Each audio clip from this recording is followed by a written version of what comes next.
The UFC's Tom Aspinall is elite on every possible front. It's right there. Oh, nice elbow. Oh! In a sport as dangerous as mixed martial arts, the heavyweight division is the most punishing of them all.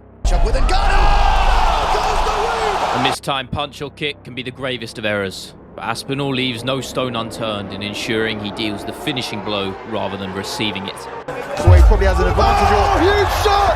Aspinall drops the bomb! Now at the summit of the sport, the final challenge remains, not just for an undisputed title, but in beating the greatest ever John Jones.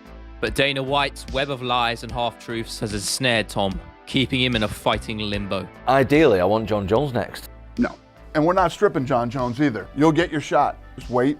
This fight has to happen. You don't have multiple champions in a weight. You have one champion, in my opinion. He's a champion, and I'm a champion right now. And we need to unify that. We need to find out who the best guy is. The interim champ without a hope of unifying it. This is how Tom Aspinall became a king without a crown. The Aspinall lineage is in itself steeped in mixed martial arts royalty. His father, Andy, the catalyst for Tom's early development. One of the very first BJJ black belts in the UK, he was not just a pioneer, but a bank of knowledge for his son. Training out of their family shed for many years, Tom would become wiser beyond his years in the art of grappling. He's everything, for me. Like, he's literally took me to my first ever martial arts session, and he's been at every session since. My 100% trust is in him. Like, if it wasn't for him, I would never have even considered stepping foot in a gym or training. Everything that I've done or will do will be because of him. A genetic freak, Tom's natural talent proved fruitful across regional promotions. At a monstrous 6'5" and 260 pounds, he wasn't the stereotypical image of a lumbering heavyweight slugger, rather that of an in-shape, complete athlete. And he moved like 1-2, with the abnormal speed for his size more akin to a welterweight. To be a professional fighter is a journey filled with hardships and struggle that the common fan will never see. For Tom, his genetic advantages and natural talent was both a blessing and a curse. I was training all the time. I was struggling to get opponents though, and the fights just weren't coming through, and that was probably the toughest time of my whole career. So in 2.5 years before Tom would get an opponent, we'd be sitting in venues for an opponent not to turn up. Racking up a 7-2 record with an 100% finish rate was enough for the Premier promotion to come knocking, eager to expand with more European talent. And it wouldn't take long for Tom to make his mark. It's pretty much been the plan since Tom was able to walk that he would get here to the UFC, Dan. This guy is a devastating individual at this heavyweight division. There is Tom Aspinall making his UFC debut, round number 1. Find it straight. Oh! What a finish! Okay, for Tom Aspinall! Impressive does he look here as well. He's got a Brazilian Jiu-Jitsu black belt. There he is. It's from Tom Aspinall. Predatory in nature, devastating in his resolve. So much so that his efforts would be rewarded with a chance against the veteran and former champion Andrei Arlovski. A man entering somewhat of a renaissance in his fighting tenure, with 2 straight victories. At 40 years old, hanging at the top level was an achievement in itself, and his unrivaled experience in the octagon ensured Aspinall had his work cut out for him. The narrative yarn had been spun too. This was a man Tom had watched fight as a young boy, looked up to and idolized, only now to be standing opposite him, ready to do battle. Any chance you get in there on Saturday and you're like, oh my God, that's Andrei Arlovski on the other side of the cage. Been around world-class athletes all my life, and he doesn't intimidate me. There it is, look at that, it's over. It goes right under the chin, a tap quickly for Arlovski, Tom Aspinall. The new breed of heavyweights was here, and Tom would carry that momentum forward against Sergey Spivak with a deft TKO finish once more. From fighting to empty crowds in which every punch and kick could be heard, Tom would get his deserved step up. Thrown into the main event deep end, the 6th-ranked Russian Alexander Drago Volkov would be the man standing in his way. A tenacious kickboxer with elite defense, his record of 34-10 spoke volumes. It was a tale of the young and hungry up-and-comer versus a staple of the sport who had seen it all. In front of a raucous London crowd thirsting for violence, Aspinall would have his chance to light up the arena on his biggest stage yet. Well, here it is, ladies and gentlemen, the main event of the evening, and it got kind of hostile in here. And there's the calm and collected face of Tom Aspinall with the backing of Team Cowbomb. This is the biggest fight of his career. Oh, unbelievable head movement. Straight arm lock attempt here from Aspinall. He's done it! What a moment for Tom Aspinall! That is the biggest win of his career. In the modern fight game, dancing along that thin grey line between showmanship and integrity is a delicate balancing act that many attempt to follow. The allure of superstardom, riches and fame beckons to all, and most fall victim to its clutches, whether at the cost of their morality or sporting goals. But Aspinall was not one of those men. Despite being in his ascendancy, seemingly unstoppable to many, he would not stray from the path. It was the 10.5 pounds of gold that remained the endgame. Getting there would not mean trash talk on the microphone, rather through unrivaled performances in the cage, and a rare level of authenticity to boot. Would you be up for, I want to experience it, kick me in the leg as hard as you can? Well, I won't, because, you know, you're a nice guy and stuff, and I will hurt you if we do it. Yeah. But I do have someone who'll do it. I'll go like a bit harder. The win over Volkov had cemented his ability as a top contender. It wasn't all hype and words on the mic. The next generation had arrived. To beat him is one thing, but to do so in a dominant manner matched by no other was the kicker. He had put not just the UK, but the entire sport on notice, and his hype would be matched with the surefire title eliminator against the fierce American wrestler in Curtis Blades. To win once more in London would catapult him into the limelight, likely into a chance against the feared knockout artist and champion Francis Ngannou. A terrifying proposition, but one Tom would have to wait for. It's been a record-breaking run to 5 wins for Tom Aspinall. Curtis Blades has been around the top 5 longer than most.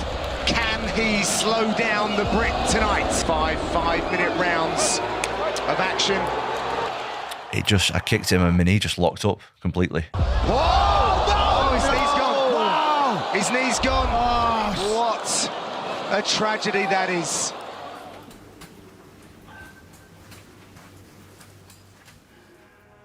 This was a setback of devastating proportions, the type of injury that most never fully recover from, let alone return to professional fighting. But Tom was cut from a different kind of cloth than the contenders around him.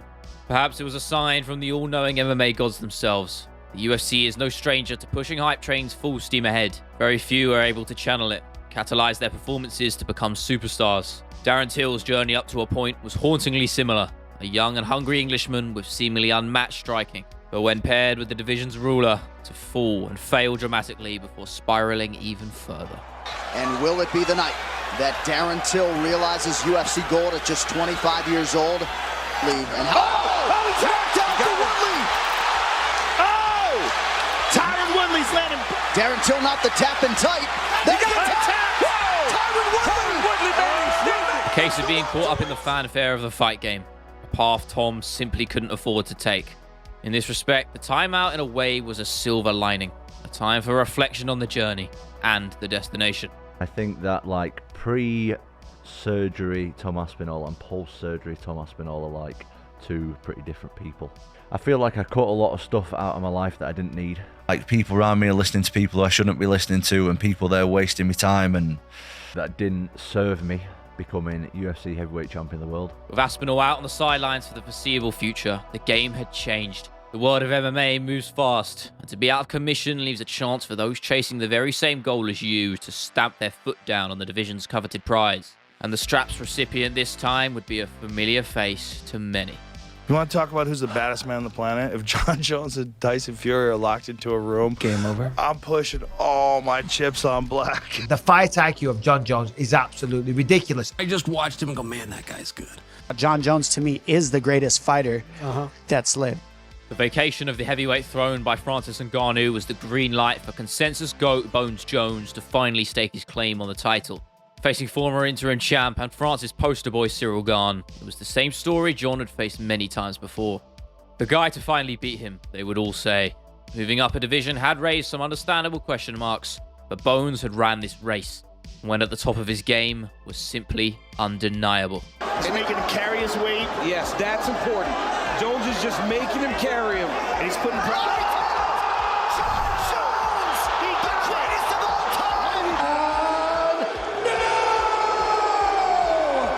Last thing. For Tom, in a way, this was a chance for legacy. The end goal of John Jones was the largest bounty of them all, and to topple the kingdom of the sport's greatest fighter would be an achievement matched by no other. I'm not going to have years to fight John Jones or Stipe. I want them guys on my resume. You know, we're talking about John Jones there, who people say is the greatest fighter of all time. We've got Stipe, who people say is the best heavyweight of all time. I want their names on my resume, and I want to be in the win column. But for now, it would have to wait. A year on since that fateful day, the game had changed, and there were more rungs on the ladder ready to be climbed. A main event in London would mark his anticipated return, a chance to not just get back in the win column, but prove the doubters wrong too. Marcin Tybura would be his dance partner, perennial contender of the heavyweight roster, who to most fans was seen as a stepping stone. And at least in ability, that was apparent. But the mental game is just as crucial as the physical one. And the psychological scars left on Tom from that fateful night had left their mark, no doubt. Even the best of fighters can fall victim to them on the grand stage. And on July 22nd, 2023, it was Judgment Day. Here we go, folks. Main event time from London's O2 Arena. The return of Tom Aspinall against that man on a hot streak, Marcin Tybura. The top of the heavyweight picture is electric right now. To get to the top, going to take on some big challenges. Look at the hands. Look good. at the speed. Oh! There it is. Big shelling. It's a fairy tale return for Tom Aspinall.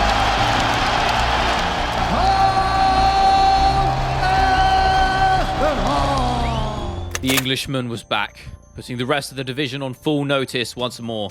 The win was expected, but extremely impressive, with his injury showing no sign of fighting decline, rather an improvement. Maintaining the record of the company's shortest average fight time was a true reflection of his versatility, but his next opponent was perhaps the only man who could rival his finishing pedigree. A twist of fate from the gods of mixed martial arts had put the opportunity in Tom's hands. With Jones out and Miocic refusing to fight a replacement, the UFC had cobbled together a matchup between the Englishman and the sport's current premier knockout artist, Sergey Pavlovich. Sergey Pavlovich, that motherfucker. That's the Russian Fedor.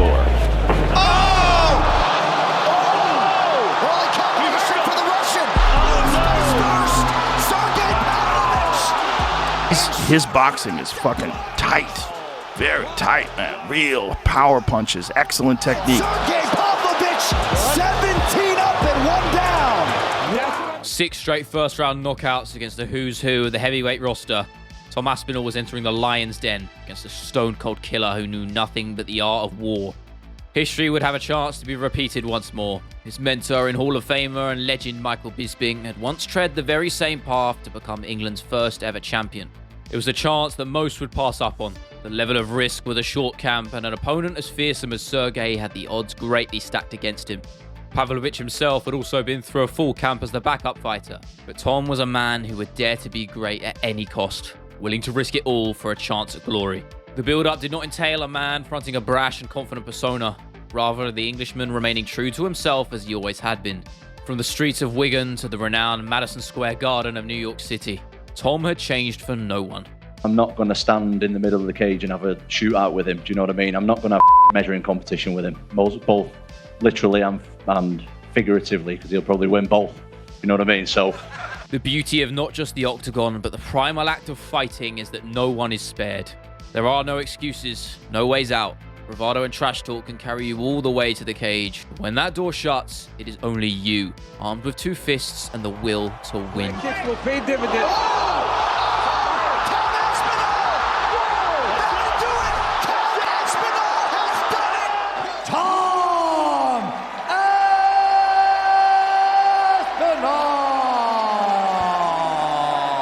Just want to say to everyone at home, listen, if you ever get the chance to do something and you're scared to do it, you should definitely do it, because there's a chance it's going to pay off. Tom had got his hands on the belt he had so long desired, on short notice no less. And even more impressive was that even with the short camp, the now champion had pulled his back in the build-up, meaning his training was practically non-existent. this is an exclusive for you, Sanko. I actually Love it. pulled my back and didn't really train at all. Wow. Honestly, you can For how long? When did you injure it? I've not been able to train for like the last week and a half. Wow. Yeah. Incredible as the win was, the disclaimer remained. By all accounts, he was the interim champion rather than the undisputed. Even if in the eyes of the fans, he was the division's true and rightful heir, the record books would state otherwise. The aftermath of UFC 295 was a double-edged sword, and left Tom as a king without his true crown. With With Jones still understandably out through his injury, the fight for the ages would have to wait. But for how long? Dana White's favourite to protect it at all costs, and the decision to maintain Jones's original billing against Miocic was a confusing one to just about everybody. Obviously, I don't want to sit here slagging off my bosses, but it's not right. It's not right. Like, they can't be fucking 2 heavyweight champions. They can't be. There's one guy, there's one face, one name, and let's find out who that is. A belt to his name, but no one to fight for it. But one thing is certain, when the 2 aging heavyweights are long and gone, Aspinall will remain, likely ruling the division with an iron fist.